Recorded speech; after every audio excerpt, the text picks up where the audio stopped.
तेलंगाना के गरीबों की, किसानों की, महिलाओं की, युवाओं की, पिछड़ों की और दलितों की आकांक्षाओं का प्रतीक बीजेपी का संकल्प पत्र है।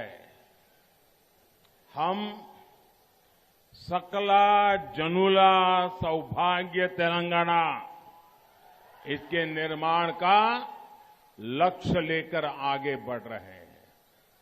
लोगों ने नेशनल पॉलिटिक्स में हमारा ट्रैक रिकॉर्ड देखा है।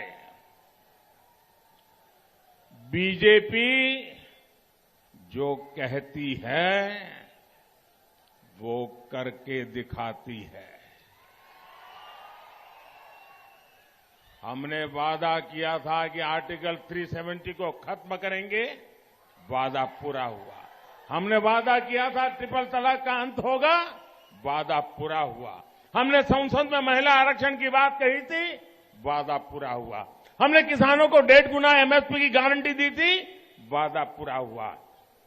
हमने अपने सैनिकों को 1 रैंक 1 पेंशन का संकल्प दिया था, वादा पूरा हुआ। हमने वादा किया था कि राम मंदिर अवश्य बनेगा, वादा पूरा हो रहा है। और साथियों, हमने तेलंगाना के लोगों से टर्मरिक बोर्ड का बनाने का वायदा किया था। ये वायदा भी बीजेपी सरकार ने पूरा करके दिखाया। हमने आपसे सेंट्रल ट्राइबल यूनिवर्सिटी का वायदा किया था, बीजेपी सरकार ने आपसे ये वायदा भी पूरा करके दिखाया। तेलंगाना एक युवा राज्य है। मुझे इस बात का बहुत दुख है कि तेलंगाना जैसे युवा राज्य को सबसे बड़ी और सबसे ज्यादा युवाओं की विरोधी, युवाओं की दुश्मन ऐसी सरकार मिली है। सालों से हमारे जो हजारों युवा टीएस, पीएससी परीक्षा की तैयारी कर रहे हैं, उन सबके साथ बीआरएस की सरकार ने धोखा किया है।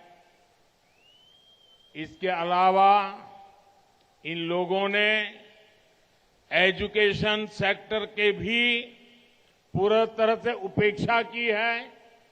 और साथियों, कांग्रेस का नौजवानों के प्रति रवैया किसे पता नहीं है। कांग्रेस शासन के नकारेपन के कारण ही तेलंगाना आंदोलन के हजारों नौजवानों ने अपनी जान गंवाई थी। इन पार्टियों को देश की अगली पीढ़ी, देश की अगली पीढ़ी नहीं, ये ऐसे लोग हैं जिनको अपने परिवार की आने वाली पीढ़ियों की चिंता है। तेलंगाना एक युवा राज्य है। मुझे इस बात का बहुत दुख है कि तेलंगाना जैसे युवा राज्य को सबसे बड़ी और सबसे ज्यादा युवाओं की विरोधी, युवाओं की दुश्मन ऐसी सरकार मिली है। सालों से हमारे जो हजारों युवा टीएस, पीएससी परीक्षा की तैयारी कर रहे हैं, उन सबके साथ बीआरएस की सरकार ने धोखा किया है। इसके अलावा इन लोगों ने एजुकेशन सेक्टर के भी पूरी तरह से उपेक्षा की है। और साथियों, कांग्रेस का नौजवानों के प्रति रवैया किसे पता नहीं है। कांग्रेस शासन के नकारेपन के कारण ही तेलंगाना आंदोलन के हजारों नौजवानों ने अपनी जान गंवाई थी। इन पार्टियों को देश की अगली पीढ़ी, देश की अगली पीढ़ी नहीं, ये ऐसे लोग हैं जिनको अपने परिवार की आने वाली पीढ़ियों की चिंता है।